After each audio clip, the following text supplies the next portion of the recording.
টাৰ্চেম মিত্তলৰ কথাটোক মানুহে কিয় ইমান অৱহেলা কৰি ৰাখিছে মই বুজি পোৱা নাই। এওঁ হ'ল মেইন কালপ্ৰিট। হুহি হুহি খোৱা বুলি কয় যে তেজ হুহি হুহি খোৱা দালালসকলৰ চৰ্দাৰ হ'ল টাৰ্চেম মিত্তল। চৰ্দাৰৰ যিবোৰ এজেণ্ট সেইবোৰ হৈ গ'ল সিদ্ধাৰ্থ শৰ্মা, সিদ্ধাৰ্থ টুডি। এইবোৰ চাইকেল ঠেলি ফুৰা টাৰ্চেম মিত্তল। আজি গৈ 40টা 45টা মানুহক মেনেজ কৰিব পৰা হ'ল কাৰ?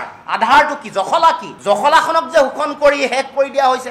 আজি বৈ 100% কপিৰাইট পাব লাগে নে নালাগে? তুমি হৈ গ'লা, তুমি 500 কোটি টকাৰ মালিক হৈ গ'লা। এতিয়া 100% কপিৰাইট জানি শুনিয়ে যাৰ পৰা মোৰ জীৱন বনিলে, ইমোচনেল ডায়লগ দি লাভ নাই। মানে নৱগ্ৰহত আমি বহি এইবোৰ কথা পাতিলো, এইবোৰ ডায়লগ আমি নুশুনো। তুমি আজি মালিক হ'লা কাৰ কাৰণে? ইমান কোটি টকা। আৰু এইবোৰ যে দালাল, এই যে এইবোৰ দালালৰ এজেণ্ট হয় সিদ্ধাৰ্থ শৰ্মা, সিদ্ধাৰ্থ টুডি, এইবোৰ তেওঁৰে এজেণ্ট হয়। এইবোৰ যে পাতে কিবা এয়াৰ ৰেহমানৰ প্ৰগ্ৰেম, সিদ্ধাৰ্থ টুডি, এইবোৰ তেওঁৰে।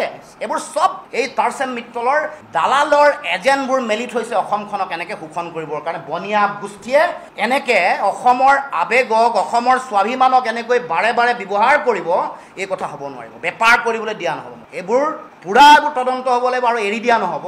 এতিয়া চৰকাৰে এৰি দিলেও ভৱিষ্যতৰ দিনসমূহত কিবা কাৰণে আমাৰ চৰকাৰ যদি আহে, এটা হাৰি নাযাব যিমানবোৰ আছে। এই অনৈতিকতাৰ বজাৰ সৃষ্টি কৰা, সাম্ৰাজ্য সৃষ্টি কৰা, এই শোষণ কৰা, শোষণ নিষ্পেষণ চলোৱা এটা মানুহকো এৰি দিয়া নহ'ব পৰৱৰ্তী দিনসমূহত চৰকাৰ হ'ব। এওঁলোকৰ দিনত যদি হাৰি যাবও যদি স্কোপ লয়, আঙুলিৰ ফাকেৰে যদি সৰকিও যায়, আমি কৈ থ'ব খুজিছোঁ, কোনো কাৰণতে কেতিয়াও এই শোষণকাৰীৰ দলে, অনৈতিকতাৰ সাম্ৰাজ্য সৃষ্টি কৰা দল আৰু অনৈতিকতাৰ বজাৰত বজাৰ সমাৰ কৰি থকা যিসকল ব্যক্তি আছে, কোনেও কেতিয়াও ৰেহাই নাপাব।